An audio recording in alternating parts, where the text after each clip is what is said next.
जब जब पलटू डरता है पुलिस को आगे करता है।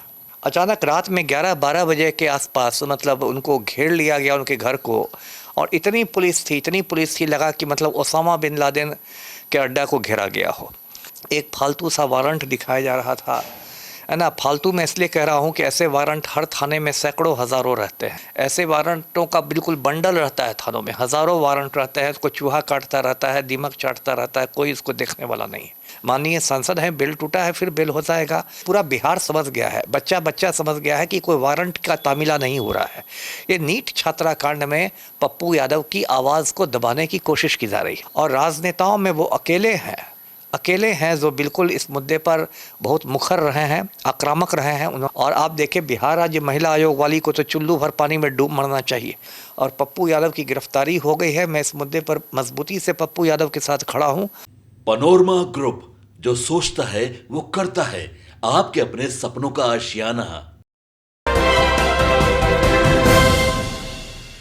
नमस्कार, आप देख रहे हैं सिटी पोस्ट लाइव। मैं हूं सृष्टि राज। कल यानी कि शुक्रवार देर रात हुई पप्पू यादव, पूर्णिया सांसद पप्पू यादव की गिरफ्तारी ने पूरे बिहार ही नहीं बल्कि पूरे देश की सियासत को गरमा दिया है। और अब राजनीतिक गलियारों में, विपक्ष में अब हर तरफ बस एक ही सवाल गूंज रहा है कि आखिर पप्पू यादव की गिरफ्तारी इतनी अचानक क्यों हुई। लोगों को लग रहा है क्योंकि नीट छात्रा केस मामले में पप्पू यादव लगातार सक्रिय थे और भी कई घटनाएं हुई थी। अब इसको लेकर विपक्ष भी सवाल उठा रहा है, और अब बिहार ही नहीं पूरे देश की राजनीतिक गलियारों में शोर तो मच गया है। तो आइए विस्तार में जानते हैं इस पूरे मुद्दे पर, और आखिर किस केस में गए हैं पप्पू यादव अंदर। इसके ऊपर विस्तार में जानकारी देने के लिए हमारे साथ मौजूद हैं पूर्व आईपीएस अमिताभ दास सर। सर कैसे हैं आप? मैं ठीक हूँ, अच्छा हूँ। सर अभी पप्पू यादव की गिरफ्तारी हो गई है कल रात। जी, बहुत दुर्भाग्यपूर्ण गिरफ्तारी है।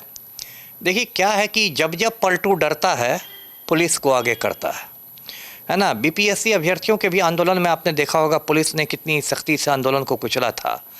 तो जब जब हमारे मुख्यमंत्री पलटू राम घबरा जाते हैं तो पुलिस को आगे कर देते हैं। अब कल रात की बात है, पप्पू यादव जो पूर्णिया के सांसद हैं, निर्दलीय सांसद हैं, 6ठी बार एमपी बने, सीनियर एमपी हैं, वो आए थे पटना में दक्षिणी मंदिरी मोहल्ले में। वो अपने घर पर थे। अचानक रात में 11-12 बजे के आसपास मतलब उनको घेर लिया गया उनके घर को, और इतनी पुलिस थी लगा कि मतलब ओसामा बिन लादेन के अड्डा को घेरा गया हो। और उसके बाद जो एसपी हैं भानु प्रताप सिंह, वो पहुंच गए, सब लोग पहुंच गए। एक फालतू सा वारंट दिखाया जा रहा था, है ना। फालतू मैं इसलिए कह रहा हूँ कि ऐसे वारंट हर थाने में सैकड़ों हज़ारों रहते हैं। मैं खुद इतने ज़िलों का एसपी रहा हूँ। ऐसे वारंटों का बिल्कुल बंडल रहता है थानों में, हज़ारों वारंट रहते हैं। कोई चूहा काटता रहता है, दीमक चाटता रहता है, कोई इसको देखने वाला नहीं है। लेकिन एक वारंट दिखाया किस मामले में, तो 1995 का मामला है। 31 साल पहले गर्दनी बाग थाना में एक केस हुआ था, किसी विनोद बिहारी लाल ने किया था पप्पू यादव पर। वो एक बिल्डिंग के पास तल्ला मकान में पप्पू यादव ने कहा था कि मैं निजी काम से रहूँगा, और उन्होंने अपनी पार्टी का उसमें दफ्तर खोल लिया था। 31 साल पुराना मामला है, और मामला अभी ट्रायल स्टेज में है, मतलब सुनवाई चल रही है एमपी एमएलए कोर्ट में। उस मामले में पप्पू यादव जमानत पर बाहर थे, उनको बेल मिल गया था, लेकिन पिछले कुछ तारीखों पर वो किसी वजह से नहीं हाजिर हो सके, तो वो बेल टूट गया। तो ये इतना बड़ा ऐसा कोई आतंकी हमला वाला मामला नहीं है कि एक रेगुलर मामला है कि ठीक है वो माननीय सांसद हैं, बिल टूटा है फिर बिल हो जाएगा, कि इस तरह से रात में जाके उनको पकड़ा गया। और देखिए उनको बहुत तरह की स्वास्थ्य समस्याएं हैं पप्पू यादव को, बहुत सारी दवाएं खाते हैं। उसके बाद तब से उनको टहलाया जा रहा है। पहले इंदिरा गांधी इंस्टीट्यूट ले जाया गया, फिर कैसे गिर भी गए, बेसुध भी हो गए, फिर उनको पीएमसीएच ले जाया गया। उनका बहुत हाई मतलब ये आ रहा है, ब्लड प्रेशर आ रहा है, और उनमें बहुत सारी मतलब बीमारी की आशंका है। उनका ईसीजी सब देखा जा रहा है। मान लीजिए उन्होंने, पप्पू यादव ने कहा है कि मेरी हत्या की साजिश हो रही है, तो ये तो बहुत गंभीर मामला। देखिए पूरा बिहार समझ गया है, बच्चा समझ गया है कि कोई वारंट का तामीला नहीं हो रहा है। ये नीट छात्रा कांड में पप्पू यादव की आवाज़ को दबाने की कोशिश की जा रही है ना। भले पुलिस कितनी बात बोले कि विधि सम्मत है, वारंट है, सब लोग समझ रहा है कि स्कूल का बच्चा भी समझ रहा है कि वारंट नहीं है। ऐसे हज़ारों वारंट हैं। इसलिए हो रहा है क्योंकि पप्पू यादव देखिए अब तो 1 महीना से ऊपर हो गया नीट छात्रा कांड के, और राजनेताओं में वो अकेले हैं जो बिल्कुल इस मुद्दे पर बहुत मुखर रहे हैं, आक्रामक रहे हैं। उन्होंने पतियामा गांव का भी दौरा किया था जहानाबाद में। उन्होंने 2-2 नंबर जारी किए थे, हेल्पलाइन नंबर, कि गर्ल्स हॉस्टल की लड़कियां उनको कॉल कर सके। ये बहुत अच्छा काम था। ये काम कायदे से सरकार को करना चाहिए था। वो विपक्ष के सांसद कर रहे हैं। और आप देखें बिहार राज्य महिला आयोग वाली को तो चुल्लू भर पानी में डूब मरना चाहिए। ये लोग तो खाली बैठी हुई है, उसमें इन लोग को कुछ नहीं हुआ। महिला आयोग को कि एक घटनास्थल का दौरा भी करे और कोई रिपोर्ट भी दे।